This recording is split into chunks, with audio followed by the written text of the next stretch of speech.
Hey guys, welcome back to our channel. H S ನೋಟಿ ಕೋಳಿ ಫಾರ್ಮ್ಗೆ ಸ್ವಾಗತ. ಇವತ್ತು ನಾವು 4ರಿಂದ 5 ದಿನದ ಮರಿಗಳಿಗೆ ಏನೇನು ಫೀಡ್ಸ್ ಕೊಡ್ತಾ ಇದ್ದೀವಿ, ಹಾಗೆ ಹೇಗೆ ಸಾಕ್ತಾ ಇದ್ದೀವಿ ಅಂತ ತೋರಿಸ್ಕೊಡ್ತೀವಿ. ನೀವು ನೋಡ್ಬೋದು, ಇವಾಗ ನಾವು ಒಂದು ಪ್ಲೇಟಲ್ಲಿ ರವೆ ಬೂಸನ ನೀರಲ್ಲಿ ಕಲಸಿ ಹಾಕಿದ್ದೀವಿ. ಇನ್ನೊಂದು ಪ್ಲೇಟಲ್ಲಿ ನಾವು ಸಬ್ಸಿಗೆ ಸೊಪ್ಪು, ಕೊತ್ತಂಬರಿ ಸೊಪ್ಪು, ಮೆಂತ್ಯ ಸೊಪ್ಪು, ಹಾಗೆ ರವೆ ಮತ್ತು ರಾಗಿನ ಮತ್ತು ನವಣೆನ ಸೇರಿಸಿ ಒಂದು ಪ್ಲೇಟಲ್ಲಿ ಸಣ್ಣದಾಗಿ ಚೂರುಗಳ ಥರ ಮಾಡಿ ಹಾಕಿದ್ದೀವಿ. ಇನ್ನೊಂದು ಪ್ಲೇಟಲ್ಲಿ ನೀರಿಟ್ಟಿದ್ದೀವಿ. ಒಂದು ರವೆ ಬೂಸನ ಪ್ಲೇನ್ ಹಾಗೆ ಇಟ್ಟಿದ್ದೀವಿ. ಇನ್ನೊಂದು ಸಣ್ಣ ಪ್ಲೇಟಲ್ಲಿ ನಾವು ರವೆ ಬೂಸನ ನೀರು ಜೊತೆ ಮಿಕ್ಸ್ ಮಾಡಿ ಇಟ್ಟಿದ್ದೀವಿ.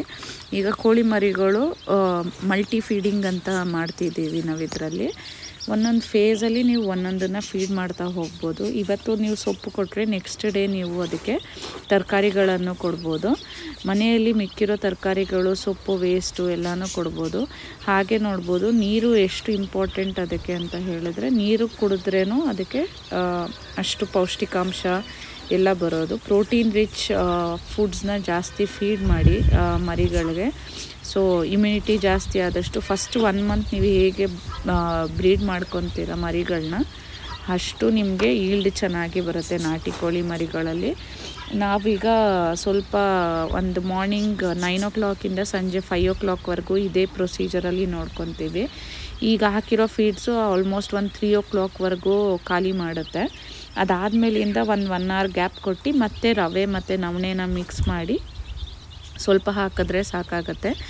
ಜೊತೆಗೆ ನೀರನ್ನ ಎಕ್ಸ್ಚೇಂಜ್ ಮಾಡ್ತಾಯಿರಿ ಎವ್ರಿ 4 hours ಇಲ್ಲ 5 hours ಒಂದ್ಸತಿ, ಬಿಕಾಸ್ ಮರಳು ಮಾಡಿಬಿಟ್ಟಿರತ್ತಲ್ಲ ಅದಕ್ಕೋಸ್ಕರ.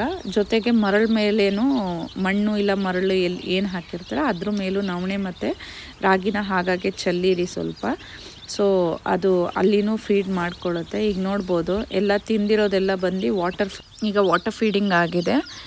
ಇದೇ ಥರ ನಮ್ಮ ಚಾನೆಲ್ಗೆ ಸಬ್ಸ್ಕ್ರೈಬ್ ಮಾಡಿದ್ರೆ ನಾಟಿ ಕೋಳಿ ಮರಿಗಳನ್ನ ಹೇಗೆ ಸಾಕೋದು ಅಂತ ತೋರಿಸ್ಕೊಡ್ತೀವಿ. Thank you for watching.